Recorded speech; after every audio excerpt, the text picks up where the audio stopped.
warahmatullahi wabarakatuh. Sahabat Gisara dimanapun Anda berada, bertemu lagi di channel kesayangan Anda, yaitu Dr. Gisara Sawit and Broiler. Pada video kali ini kita akan bahas satu topik seputar perkebunan kelapa sawit. Nah, permasalahan ini ataupun bahasan topik ini adalah merupakan seputar pertanyaan yang selalu dilontarkan oleh rekan-rekan petani sawit profesional Indonesia, yaitu mereka mengatakan, aduh dokter, bagaimana nih dengan kondisi pupuk mahal ya, kemudian ekonomi serba mahal sekarang ini, bagaimana sih supaya meningkatkan produktivitas perkebunan ataupun buah kelapa sawit kami, supaya kami bisa memenuhi kebutuhan hidup kami sehari-hari. Nah, ini pertanyaan sangat bagus sekali. Nah, sahabat Gisara, kita akan bahas kali ini yaitu bagaimana caranya gitu ya. Bagaimana caranya supaya buah kelapa sawit kita itu buahnya itu banyak, bahasa kerennya itu adalah buahnya muter, buahnya keliling ya. Nah, di sini ada 3 faktor yang akan kami bahas ya. Yang pertama adalah faktor apa? Yaitu faktor pemupukan yang benar. Itu yang pertama. Kemudian yang kedua adalah faktor manajemen pruning ataupun tunas. Yang ketiga adalah manajemen faktor pembatas. Nah, sekarang kita akan bahas satu persatu ya. Yang pertama adalah manajemen pemupukan. Intinya Anda sebagai petani sawit harus pupuk. Maka dari hasil panen Anda harus sisihkan sekian persen, 10% dari hasil panen itu tabung, supaya nanti ketika waktu pupuk itu Anda mempunyai biaya ataupun mempunyai uang untuk pupuk. Jangan semua digunakan untuk kebutuhan hidup sehari-hari. Nanti ketika Anda mau melakukan pupuk, Anda sudah tidak punya uang. Akhirnya apa? Tidak dipupuk lagi begitu ya. Jadi pola pemupukan yang benar adalah ada 4T ya. 4 tepat. Yang pertama adalah tepat sasaran, kemudian tepat dosis, kemudian tepat jenis, dan tepat tempat ya. Jadi 4 ini harus dilakukan. Dosisnya harus tepat ya. Berapa kilo per pokok, kemudian sasarannya di mana ya, artinya apakah ini tanaman masih TBM atau TM ataupun masih tanaman TBM Pro begitu ya. Kemudian yang ketiga adalah tempat, artinya apakah pupuk ini diaplikasikan di piringan ataupun di luar piringan sesuai dengan umurnya begitu. Kemudian yang keempat adalah tepat jenis, pupuk apa yang harus kita aplikasikan dengan jumlah tertentu supaya ini dapat mengobati atau mengatasi yang namanya defisiensi. Intinya adalah Anda sebagai petani Indonesia harus mupuk begitu ya. Dalam pemupukan tanaman TM, Anda harus lakukan pemupukan 2 semester ya. Anda bagi aja 2 semester, semester 1 dari Januari sampai dengan Juni, kemudian semester 2 Juli sampai dengan Desember. Nah, dosisnya berapa? Nanti kita akan bahas khusus pembahasan dosis karena di video ini supaya tidak terlalu panjang. Yang kedua ya, yang kedua adalah manajemen pruning, tunas.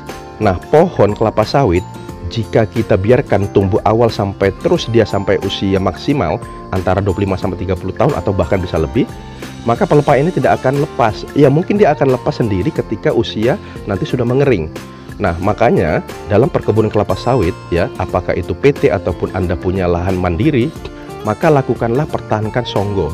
Songgo itu apa? Adalah pelepah yang berada paling bawah di buah paling tertua begitu. Nah, berapa sih pelepah yang harus kita pertahankan? Ya, gampangnya kalau saya katakan di sini adalah untuk umur TM menengah atau remaja ya, itu adalah 1-2. Artinya apa?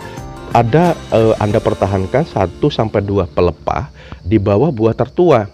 Jangan Anda habiskan pelepah ini sampai dia ada buah gantung namanya, ataupun sebaliknya Anda tidak lakukan tunas.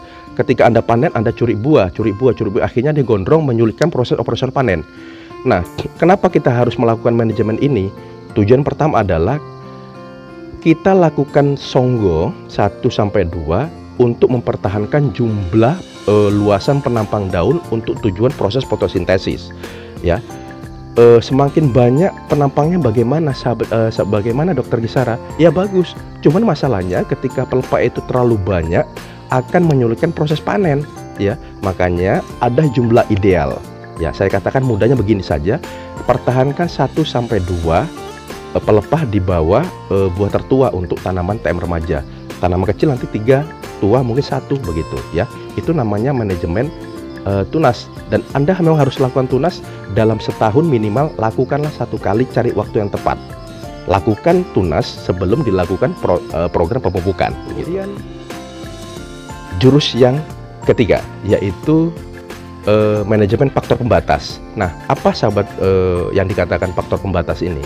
Faktor pembatas ini banyak, artinya adalah suatu faktor ataupun hal-hal yang sifatnya bisa mengganggu proses pertumbuhan kelapa sawit atau tanaman. Contoh misalkan areal itu tergenang, ya, ada satu lokasi ataupun satu kumpulan pokok di mana di sana banyak sekali air tergenang sehingga menyebabkan tanaman menjadi kurus, menguning begitu. Nah, ini kita harus lakukan pencegahan atau penanggulangan ketika terjadi seperti ini, yaitu kita buat saluran drainasinya supaya aliran airnya itu bisa mengalir dan kondisi di areal pokok itu tidak tergenang lagi.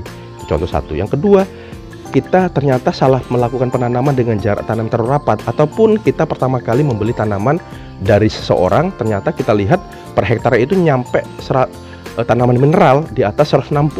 Itu terlalu rapat, karena ideal jarak tanam ataupun stand per hektar atau jumlah pokok per hektar di tanaman di areal mineral itu adalah maksimal 143 pokok saja.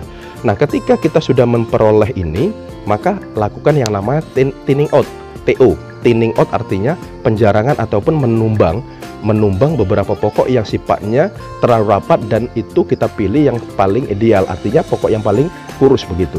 Nah, kenapa ini kita lakukan?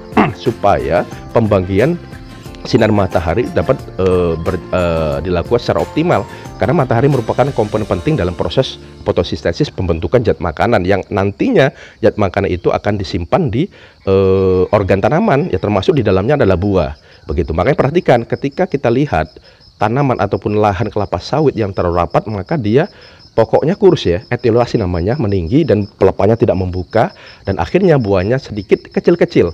Nah, kita lakukanlah TO. Ini adalah faktor-faktor pembatas yang lain. Nah, banyak sekali faktor pembatas yang lainnya. Jika ini terjadi di lahan Anda, maka segera Anda lakukan penanggulangannya supaya ini bisa memberikan optimalisasi pertumbuhan. Nah, ingat 3 jurus itu tadi. Yang pertama adalah manajemen pemupukan, kemudian yang kedua adalah manajemen pruni, yang ketiga adalah manajemen faktor pembatas. Demikian video ini kami sampaikan untuk Anda. Semoga dapat memberikan inspirasi bagi Anda. Salam Dr. Gisara. Salam Dr. Gisara, Sawit and Bloirer. Assalamualaikum warahmatullahi wabarakatuh.